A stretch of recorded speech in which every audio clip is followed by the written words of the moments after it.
የስምንተኛ ክፍል ሚኒስትሪ ጥያቄ ነው። what's the simplified form of absolute value of -12 plus 5 ነው የሚለው።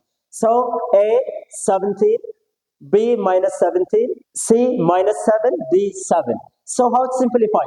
first simplify inside of the absolute value. so now -12 plus 5 absolute value of -12 plus 5. this means look -12 plus 5 means absolute value of -12 plus 5 means 12 ብር እንዳለብን 5 ብር ከዳ ነፃ ስናገኝ ስንት እንሆናለን? so እዳችን ስንት ይሆናል ማለት ነው? 7 ብር ይሆናል ማለት ነው። -7 absolute value -7 ይሆናል። so now ከabsolute value ሲወጣ ምን ይሆናል? +7 or +7 ይሆናል ማለት ነው። ስለዚህ መልሱ +7 ይሆናል ማለት ነው።